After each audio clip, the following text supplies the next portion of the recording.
حضور علیہ الصلوۃ والسلام کیا فرما رہے؟ انا زعیم، میں ضامن ہوں۔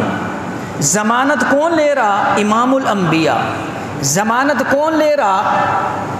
کہ جس کے بارے میں اللہ فرماتے ہیں کہ جس کے اخلاق سب سے اعلیٰ۔ ضمانت کون لے رہا؟ جس کے بارے میں اللہ جل شانہ گواہی دیتے ہیں کہ اس زبان سے کبھی جھوٹ نہیں نکلا۔ گواہی کون دے رہا؟ ضامن کون بن رہا؟ جس کو اللہ رب العزت نے حوض کوثر عطا فرما دی، جس کو اللہ نے مقام محمود دے دیا، جس کو شفاعت کا اعلیٰ مقام دے دیا، وہ خود ضامن بن رہا۔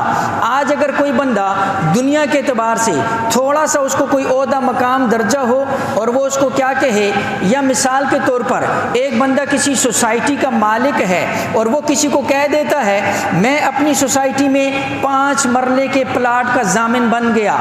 اب اس کو اتنا یقین ہو جاتا ہے کہ سوسائٹی کا مالک کہہ رہا میں پلاٹ کا ضامن ہوں، اب تو مل کر ہی رہے گا، اگرچہ یقینی وہ بھی نہیں ہے۔ یہاں بڑے ایسے وعدے ہوتے ہیں، پھر اس کے بعد جو ہے اس کے اوپر مٹی ڈال دیتے ہیں اور وہ سیاسی بیانات ہوتے ہیں، لیکن جہاں پر ضامن بننے والا کون ہے؟